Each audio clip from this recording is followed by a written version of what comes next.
नमस्कार दोस्तों। आज की इस वीडियो में हम बात करेंगे सोमवार व्रत कथा के बारे में। सोमवार के व्रत में ज़रूर सुनी ये कथा, मिलेगी शिव पार्वती की कृपा। सोमवार का दिन शंकर भगवान को समर्पित होता है। आज के दिन भक्त भोलेनाथ को प्रसन्न करने के लिए विशेष पूजा अर्चना करते हैं। कुछ लोग आज के दिन व्रत भी रखते हैं ताकि शिव की विशेष कृपा प्राप्त की जा सके। बाबा भोलेनाथ के आशीर्वाद के लिए आप भी सोमवार का व्रत कर रहे हैं तो शिव व्रत कथा को पढ़कर या सुनकर इस उपवास को पूरा करें। सोमवार व्रत की विधि। नारद पुराण के अनुसार सोमवार व्रत में व्यक्ति को प्रातः स्नान करके शिव जी को जल और बेलपत्र चढ़ाना चाहिए तथा शिव गौरी की पूजा करनी चाहिए। शिव पूजन के बाद सोमवार व्रत कथा सुननी चाहिए। इसके बाद केवल एक समय ही भोजन करना चाहिए। साधारण रूप से सोमवार का व्रत दिन के तीसरे तक होता है, मतलब शाम तक रखा जाता है। सोमवार व्रत 3 प्रकार का होता है: प्रति सोमवार व्रत, सौम्य प्रदोष व्रत और 16 सोमवार का व्रत। इन सभी व्रतों के लिए एक ही विधि होती है। सोमवार व्रत की कथा। एक समय की बात है, किसी नगर में एक साहूकार रहता था। उसके घर में धन की कोई कमी नहीं थी, लेकिन उसकी कोई संतान नहीं थी। इस कारण वह बहुत दुखी था। पुत्र प्राप्ति के लिए वह प्रत्येक सोमवार व्रत रखता था और पूरी श्रद्धा के साथ शिव मंदिर जाकर भगवान शिव और पार्वती जी की पूजा करता था। उसकी भक्ति देखकर एक दिन माँ पार्वती प्रसन्न हो गई और भगवान शिव से उस साहूकार की मनोकामना पूर्ण करने का आग्रह किया। पार्वती जी की इच्छा सुनकर भगवान शिव ने कहा कि हे पार्वती, इस संसार में हर प्राणी को उसके कर्मों का फल मिलता है और जिसके भाग्य में जो हो उसे भोगना ही पड़ता है। लेकिन पार्वती जी ने साहूकार की भक्ति का मान रखने के लिए उसकी मनोकामना पूर्ण करने की इच्छा जताई।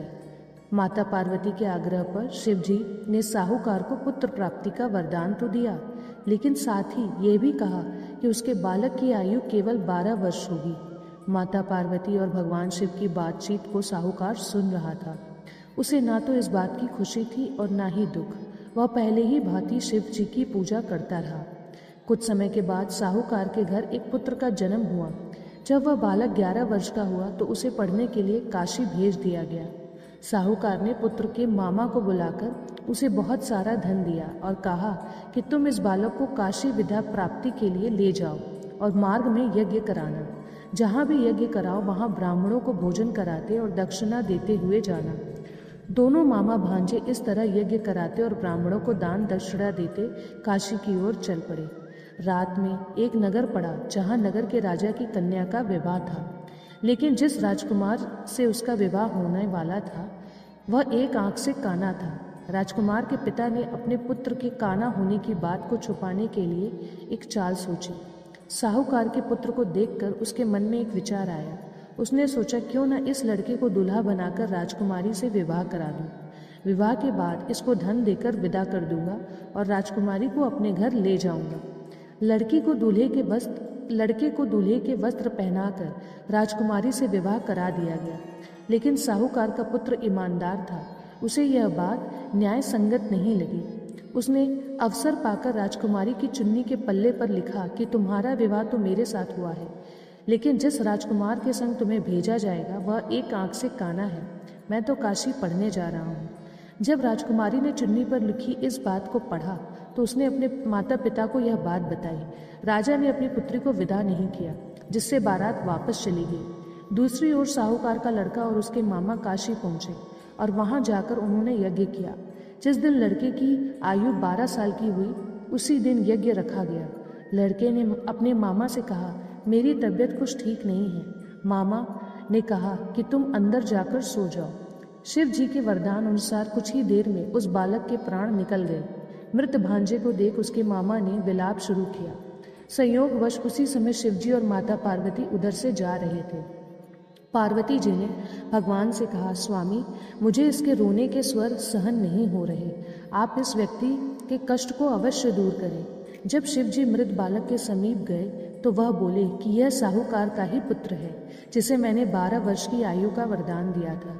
अब इसकी आयु पूरी हो चुकी है। लेकिन मातृ भाव से विभोर माता पार्वती ने कहा कि हे महादेव, आप इस बालक को और आयु देने की कृपा करें, अन्यथा इसके वियोग में इसके माता पिता भी तड़प तड़प कर मर जाएंगे। माता पार्वती के आग्रह पर भगवान शिव ने उस लड़के को जीवित होने का वरदान दिया।